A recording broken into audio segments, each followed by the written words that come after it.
Khovela hian thil mak tak tak a thleng thina ti chuan ala thleng zel don ni te poina hriata a chung zong zonga chuanin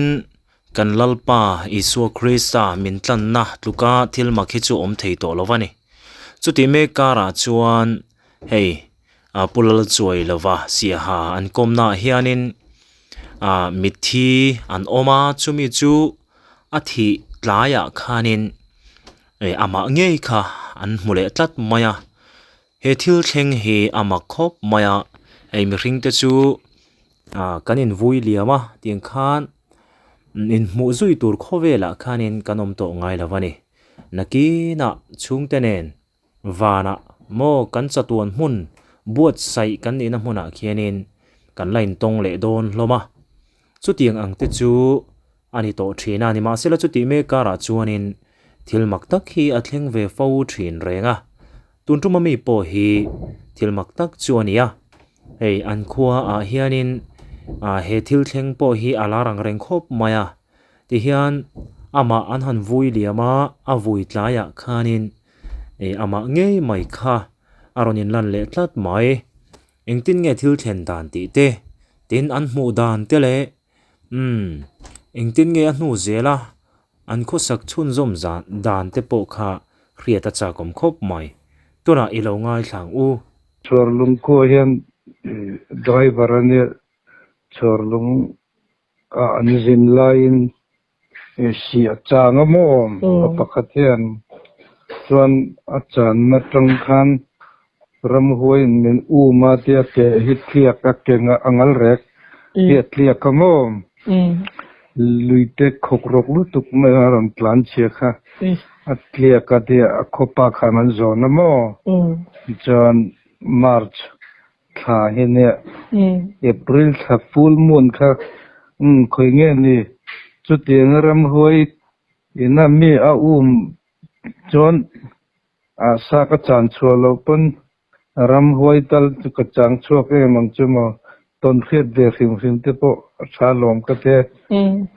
o poina lu main kan potop lokanga a huai sen hle mai ka tia kha ram huai nia an riat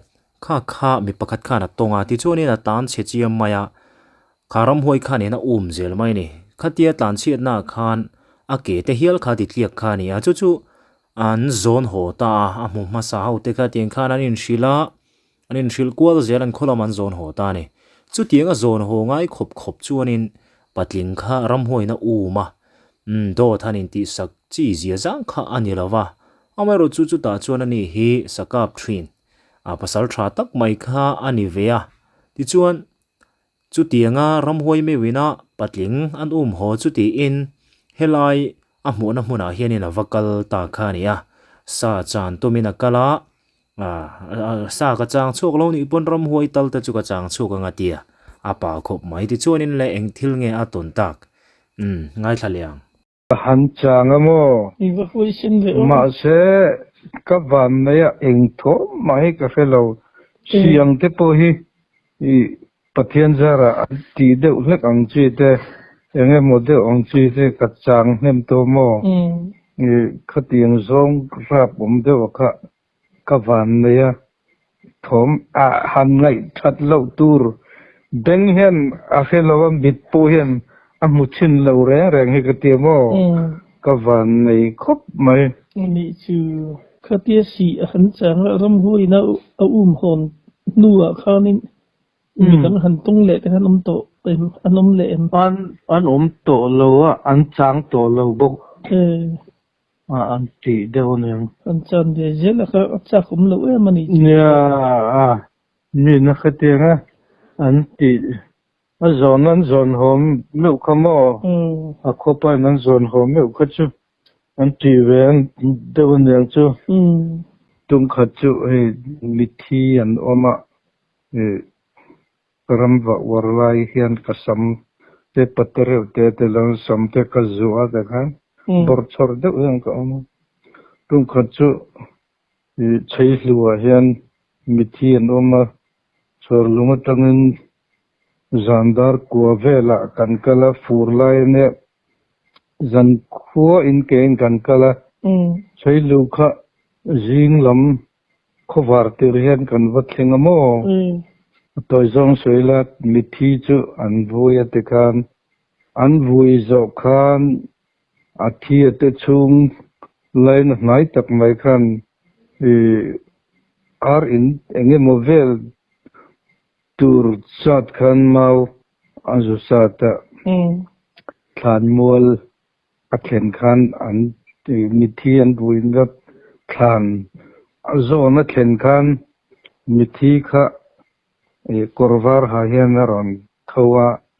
miron bia ti enge ron pia chutiang khutiang in miron pia tia chuta chon hei ti danglam khan omamo thlok boya chuan mi vaiwa khanan muta khua khan tlang an auta khopa khan an chuaka an zima khathiam mana phuar loma zon ho khan tuma ma la jo chak khai patet sakhal lutuk mai hene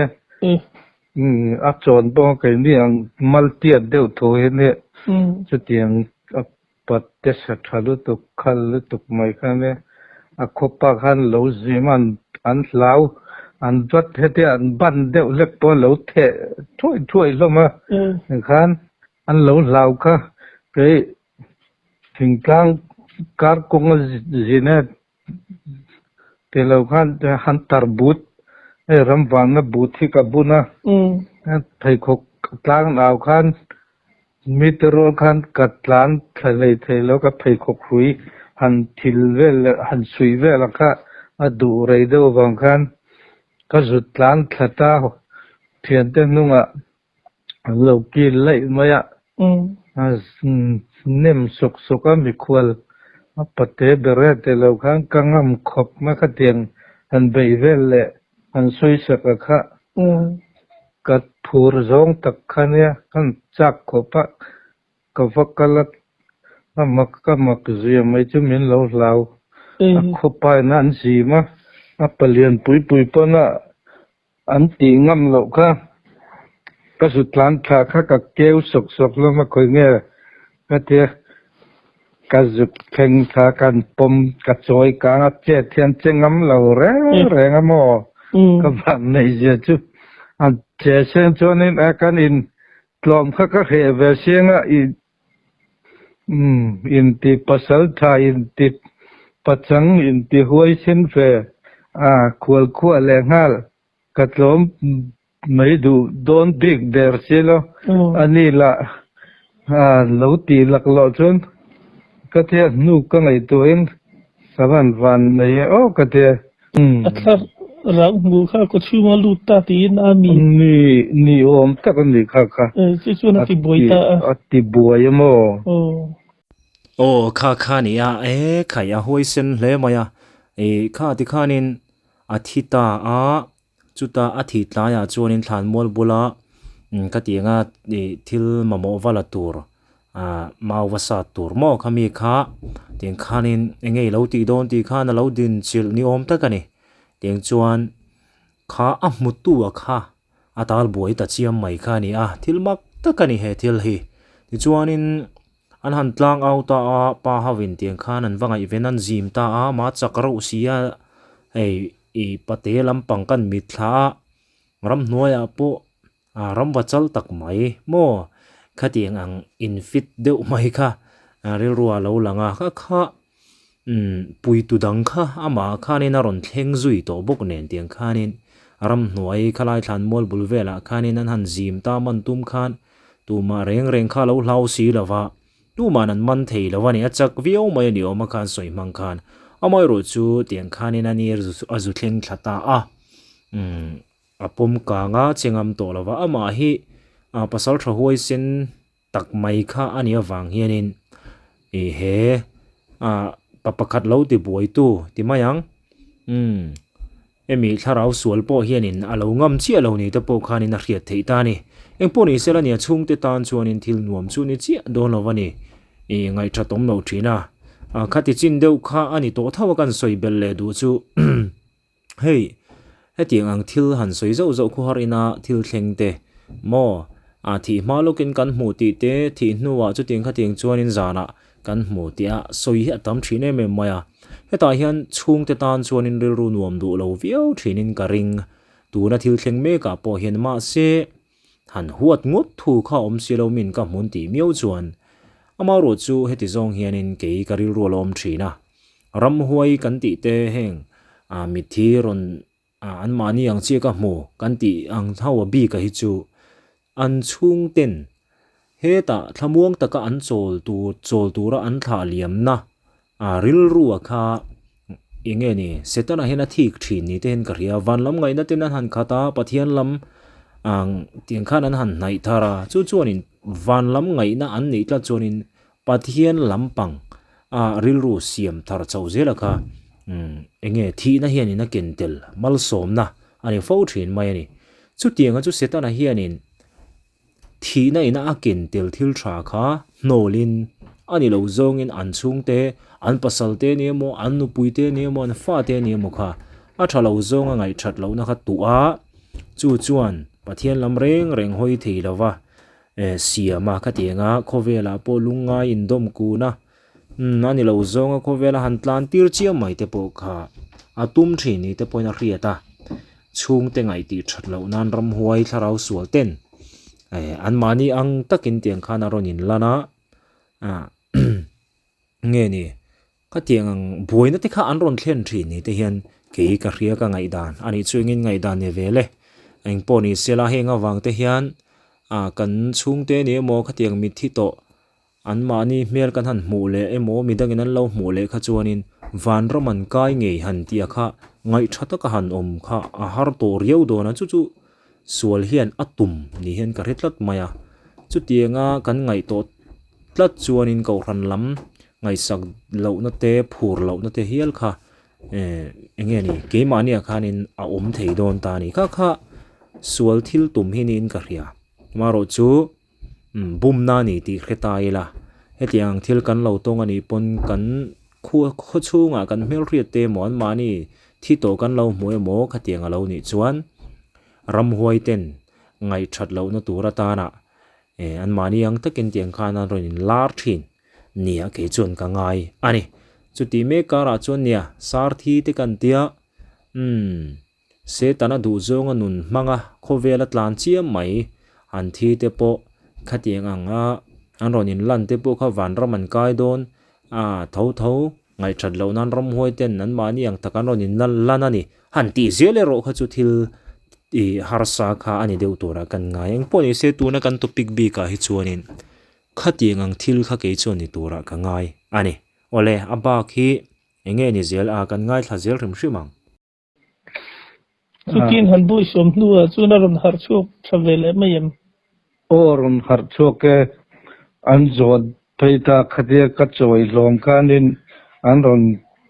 jiwna ti khan an si zona mo ka khoi to lo kha chanan tal na sakopa chena sakopa ei chung pat se chumang deu hian mo chil phuan pe tla pur ma se an jim ne ko pa tam ne boka koi ni velan zon chau kha chuan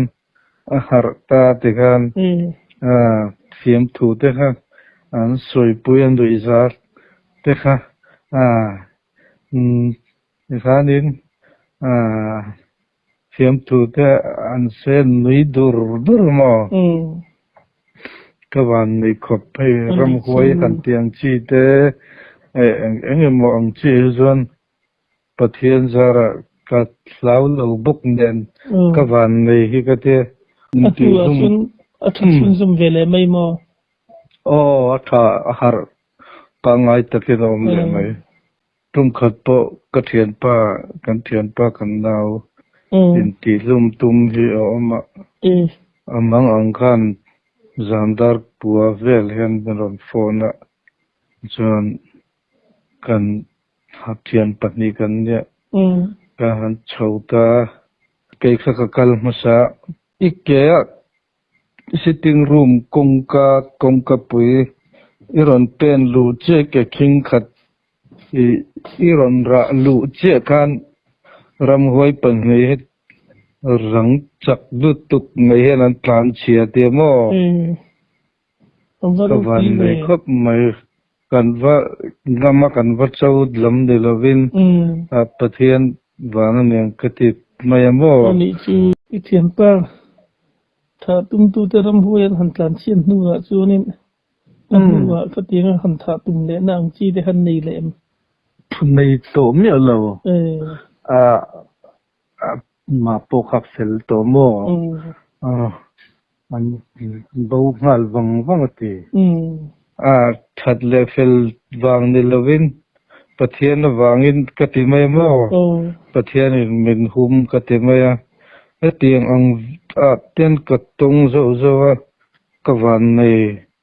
ami ram ho na ti boyang che te po ka tel ve hi jon pathian zar an har zel min han sul zel ro ngai nom mai ram han ria ni ku ate ni se thian te hian te mayang tai ma le a ti klema kut mui de ong chi te chu mi hian min ring ve mo a thin tlang khu po ni se silai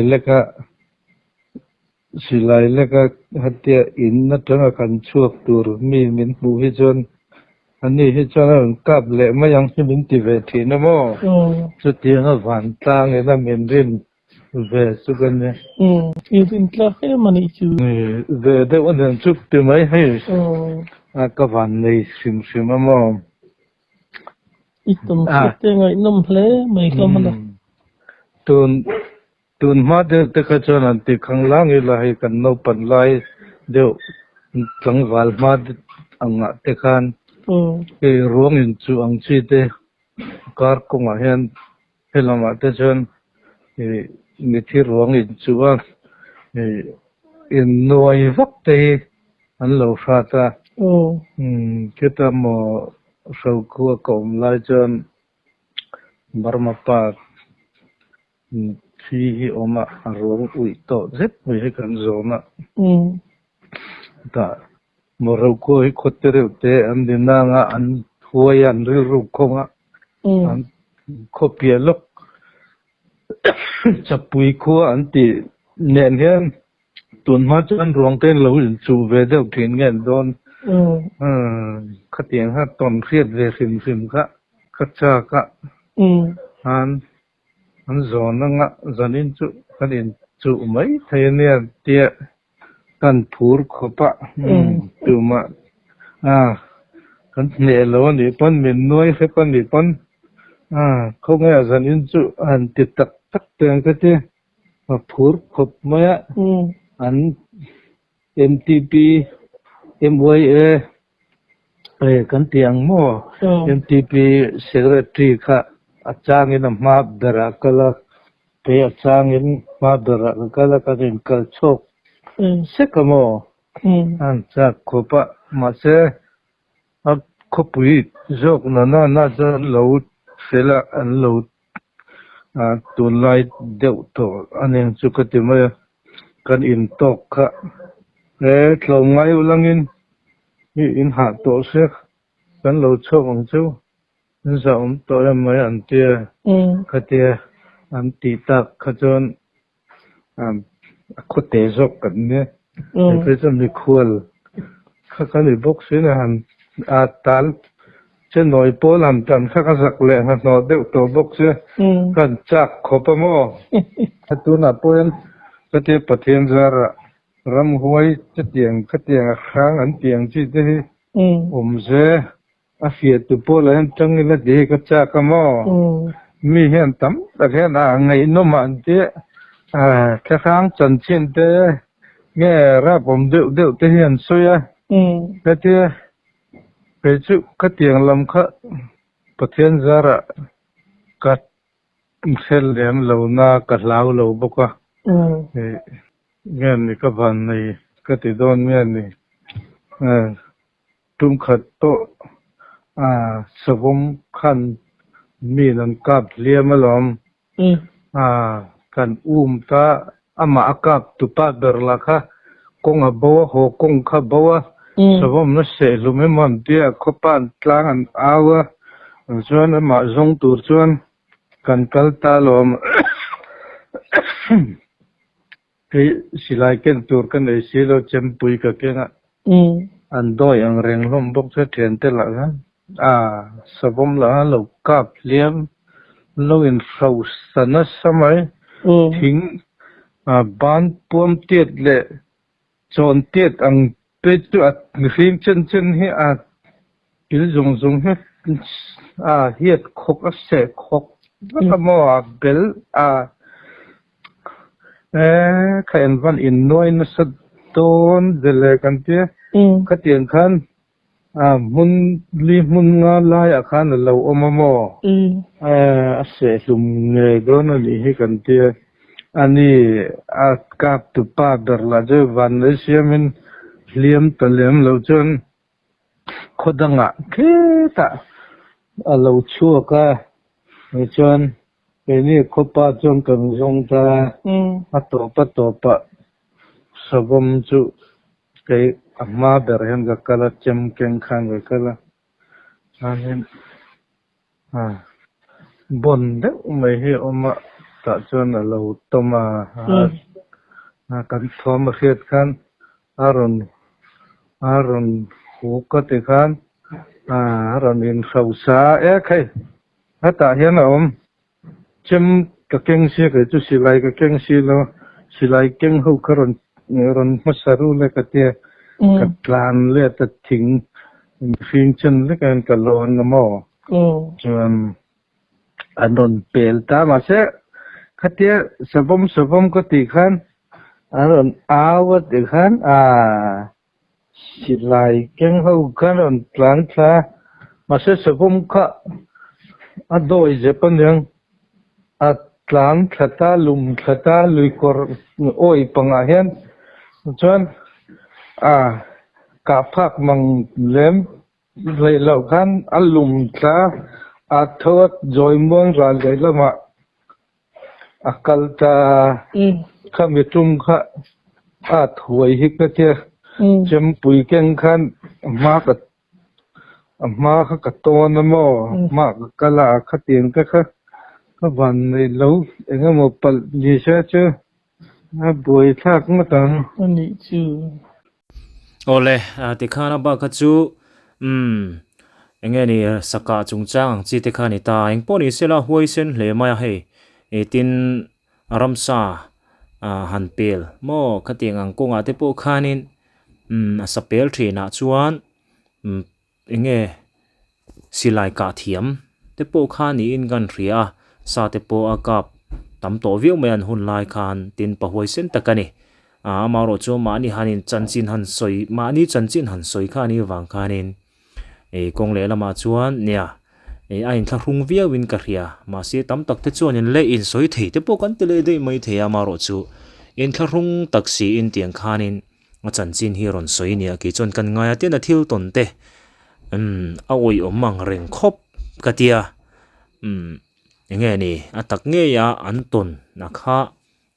ani ti kha achiang in kan ria chu chuan in ngai thlak te po ti nuamin ka riang po ni sela khati china kha ni tamai sela angai nom in lo ti ngai ka be se ye mi thi thole kan ti ang chi te chung te ni mo kan mel hriat thi to te an mani ang tak mai an han hria te mo an mel han mu tur hanom le thin ang chi ate hi enge kan ngai ve dan ti ti kha comment na lama te po han soi taliam le mela athange